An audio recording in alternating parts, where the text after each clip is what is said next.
Okay, so at this point we've already learned the names of the angle relationships and how to locate those angles given two lines in a transversal. So we are going to identify special relationships when the two lines that are intersected by the transversal are parallel. So you'll need about 4 different color highlighters and you'll need your graphic organizer. So it should look like this at this point. So the first thing that we're going to do is open up the right flap that says when lines are parallel, corresponding angles are. But first we're going to use our highlighter to identify the different sets of corresponding angles. So remember, corresponding angles are in the same location, they're just on a different line. So for example, angle 2, go ahead and highlight angle 2 in one color, corresponds to angle 6. Angle 1, top left corner, corresponds to angle 5, top left corner. Angle 3, bottom right corner, corresponds to angle 7, bottom right corner. And angle 4 corresponds with angle 8. So your matching colors are your corresponding angles. The relationship when the lines are parallel, so if you have parallel lines denoted by the arrows, then corresponding angles are congruent. Okay, go ahead and open up this flap right here. Okay, so if you notice on the left-hand side here, you have a pair of missing corresponding angles beneath 1 and 5. So we're going to go ahead and see an example of corresponding angles being congruent when the lines are parallel, as you can see here. So let's just say the angle beneath angle 1 is going to be 3x minus 14 degrees, and the angle below angle 5 is going to be 2x plus 25 degrees. And as you can see, they are in the same location, the bottom left corner of the angles and the bottom left corner, so they are corresponding. The two lines M and N are parallel, so because they are parallel lines, corresponding angles are congruent. And as an equation, then we would say 3x minus 14 is equal to 2x plus 25. So I would like for you to take a second, solve for the value of x, and see if you get what I get. And you should get x is 39. So then what we do is we come back to our expressions and make sure that these two are in fact congruent. So 3 times 39 minus 14 gives us 103 for this angle. And then 2 times 39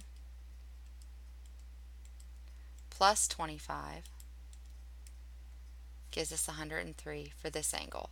So as you can see, they're both obtuse. They both equal 103 degrees. Okay, go ahead and open up your next flap where it says alternate interior angles are. And let's identify our alternate interior angles. Remember, they're interior, so they're in between lines M and N. Here's lines M and N.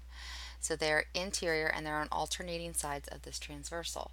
So an example would be angle 4 and angle 6. And then another set would be angle 3 and angle 5. And the relationship that's special when these lines are parallel is that alternate interior angles are also congruent.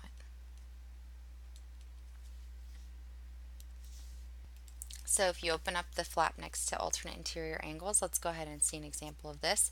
Notice we left the alternate interior angles beneath 2 and on top of 8 blank, and that's because we're going to put in some expressions here. Let's say that this angle is 5x plus 7 degrees, and this angle here is 7x minus 21 degrees. And notice they are both acute. So that's another clue that when the lines are parallel, alternate interior angles are congruent. So the equation that we would set up in order to solve for x would be that angle 5x plus 7 is equal to angle 7x minus 21. Okay, go ahead and pause the video. Make sure that you get what I get once you've pressed play again. Okay, so you should have gotten that x is 14. And what you do is come back into the expressions and make sure that the angles are in fact congruent. So we would do 5 times 14 plus 7 and then we would do 7 times 14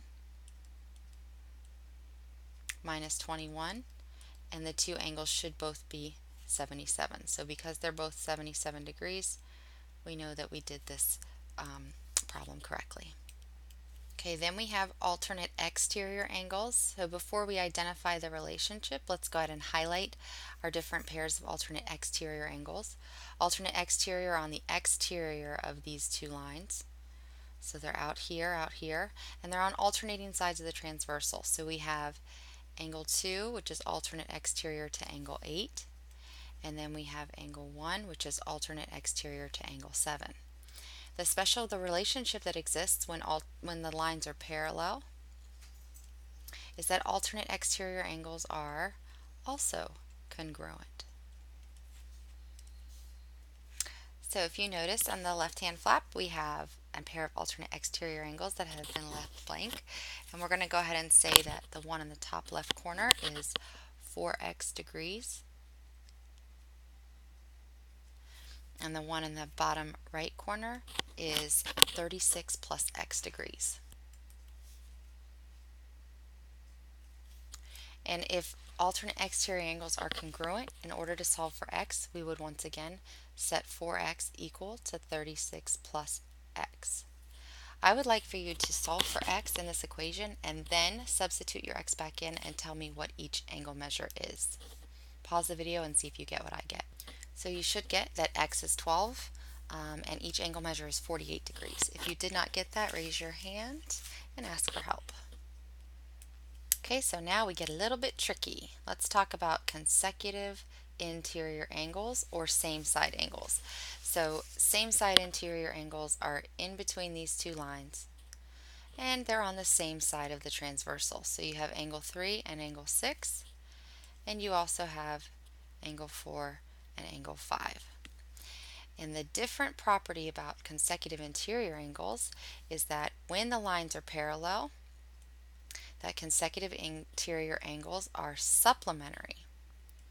And you can even see this relationship. Angle 3 is acute, angle 6 is obtuse. So there's no way that they're going to be equal. This time they're going to be supplementary. So that of course means that the two angles are going to have a sum of 180 degrees. So let's go ahead and do an example of this. Let's label our consecutive interior angles here that were intentionally left blank. Let's make the obtuse looking one 3x plus 5 degrees. And the acute looking one 2x plus 10 degrees. So here, if the consecutive interior angles are supplementary, remember that means that they have a sum.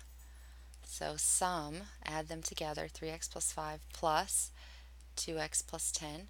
They have a sum equal to 180 degrees. So now I'd like for you to take a minute, solve for x in this equation, and then substitute the x back into each expression and make sure that they are in fact supplementary angles. Okay, so we should have gotten that x is 33. If you did not get that, raise your hand and we'll come over and help you.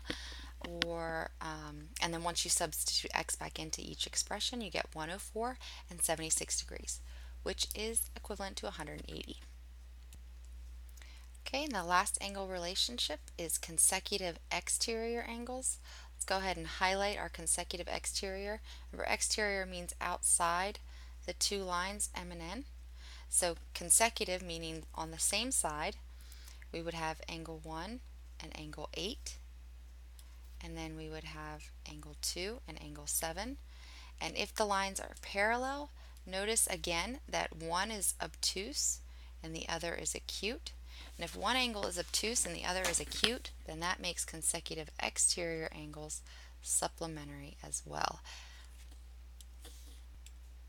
Okay, so then let's go ahead and see this as an example.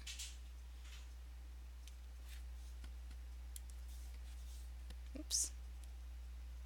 All right, let's go ahead and say that these consecutive exterior angles, the top left corner is going to be 2x plus 30 degrees, and this bottom left corner is going to be 8x minus 40 degrees. And so once again, if consecutive exterior angles are supplementary, then that means that these two have a sum. So 2x plus 30 plus 8x minus 40, they have a sum of 180. Go ahead and take a minute, solve for x, and substitute your x back into each angle expression, and then see if you get what I get. So you should get that x is 19. If you didn't, raise your hand and we'll come over and help you. And then that the acute angle is 68 degrees, the obtuse angle is 112, and that, my friends, 68 plus 112 is 180 degrees.